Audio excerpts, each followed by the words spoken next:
Assalamualaikum warahmatullahi wabarakatuh. Perkenalkan, nama saya Ren Heramayanti dengan NPM 2101118 dari Prodi Manajemen 4G. Di video kali ini saya akan membahas materi dari kepemimpinan dan perilaku organisasi, yaitu motivasi. Langsung saja kita ke pengertiannya. Secara bahasa, istilah motivasi itu berasal dari bahasa Latin memiliki kata mover, yang memiliki arti dari makna menggerakkan.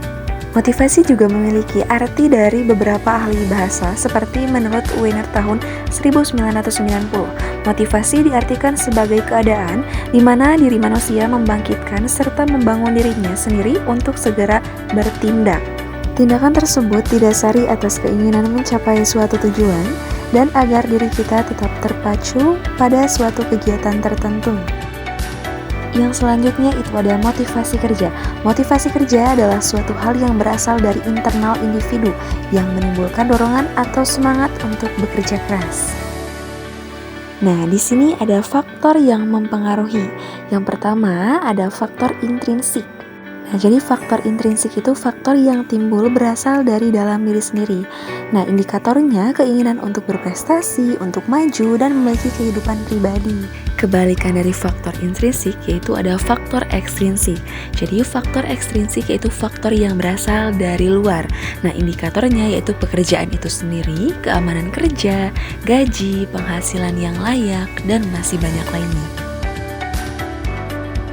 Selanjutnya itu ada teori motivasi Abraham Maslow, yaitu hierarki kebutuhan manusia untuk meningkatkan motivasi.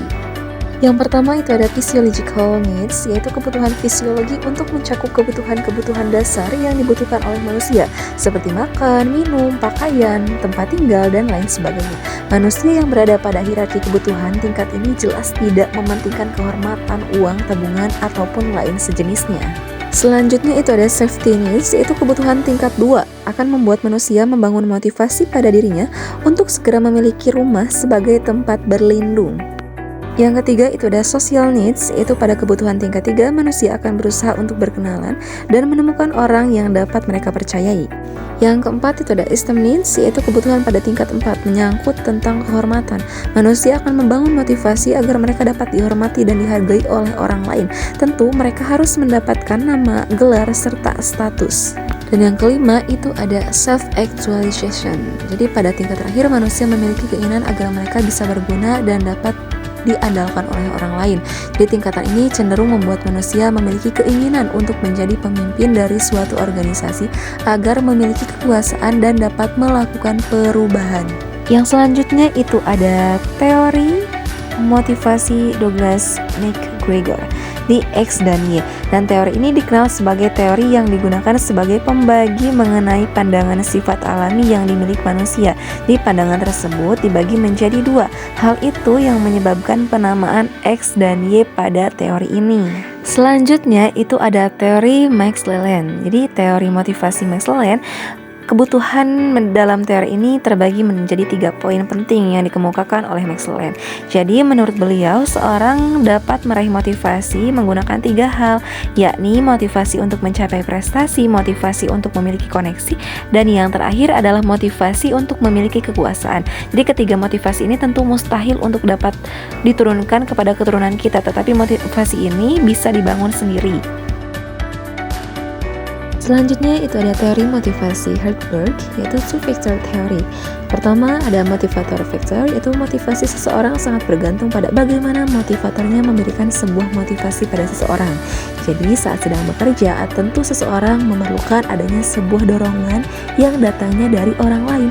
Nah, dorongan itu tentu akan sangat membantunya untuk tetap termotivasi dan akan meningkatkan performa kerjanya menjadi lebih keras. Kedua itu ada hygiene factors. Di faktor ini tentu menjadi faktor penting yang dapat meningkatkan kepuasan karyawan yang bekerja di suatu perusahaan tertentu.